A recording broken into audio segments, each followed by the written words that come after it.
Maybe you're trying to get the hang of the old slide guitar, or maybe you've got a lap steel and you just don't know what to do with it. In this video, I'm going to show you my top 2 tips for getting started with lap steel or slide guitar. Number 1, clean sound. Now, I'm a fan of a noisy slide on a blues song as much as the next guy, but it's not something you want all the time. Now, before you start anything, if you're not on a lap steel or a dobro, then you're going to want to get your strings away from that fretboard.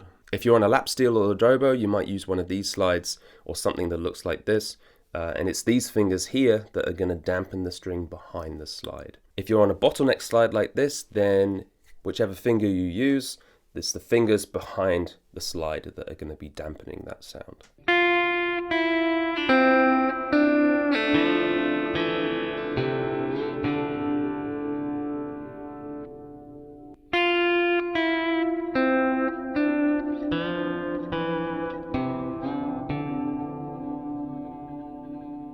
Now, the weight of your slide and how much pressure you're putting on does have an effect on the sound, but if you're just starting out, I wouldn't worry too much about this. Honestly, you could use a spoon and it will still work okay.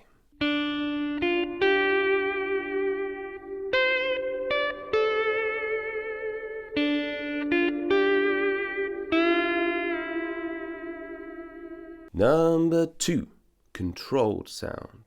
The most challenging thing about slide is hitting those notes in tune and hitting them quickly. Now, for this, a good practice is starting on one string and hitting each note as you go up. Start on one string and go up the frets, hitting the notes one by one, and try not to use any vibrato if possible. This is something that we can use as an effect later. But if you're just trying to practice hitting the notes as quickly and as cleanly as possible, then just keep it nice and simple and clean and clear and still, and just go up the frets one by one.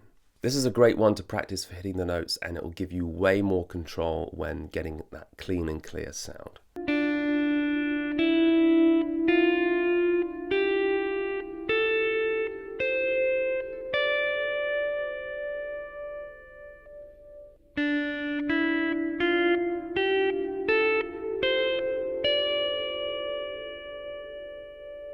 So they're my top 2 tips for lap steel and slide guitar. If you like the guitar that I used in this video, it's my homemade lap steel, and I talk about it in this video here. So click on that and I'll see you over there. Bye.